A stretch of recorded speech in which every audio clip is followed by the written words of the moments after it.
المرأة في كيميت هي من أجمل نساء الأرض، وأكثرهن وفاء وإخلاصا، لا تبخل أبدا بالتضحية من أجل زوجها أو وطنها، هذا فضلا عن مشاعرها الجياشة وأنوثتها الطاغية. ولا عجب أن أخذت عنها بنات اليوم نبلها ورقيها. من الأمثلة الملكة ميريت أتون أو حبيبة أتون، هي أكبر بنات إخناتون الستة من زوجته الشهيرة الملكة نفرتيتي. وافاتها المنية وهي في سن 19، ودفنت مثل أبيها وأمها في تل العمارنة.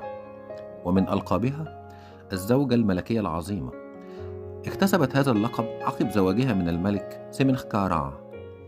أثناء غياب زوجها في إحدى الحملات العسكرية كتبت له ميريت أتون رسالة رقيقة تفيض حبا وحنانا. تعالوا نستمع سويا لأرق الكلمات من زوجة كيميتية مخلصة.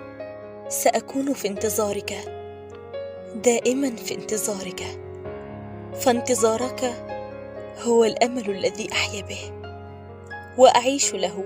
وما دامت تميمة حتحور تزين صدرك العريض وتوأمتها تزين معصمي، فالله سيحفظك لتعود سالما إلي كما وعدتني بمحراب المعبد.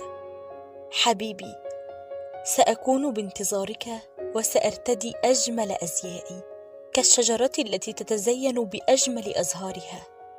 حبيبي، سأكون بانتظارك كعيدان القمح التي تتزين بسنابلها الذهبية لتستقبل طيور السمان وتخفيه عن عيون البشر.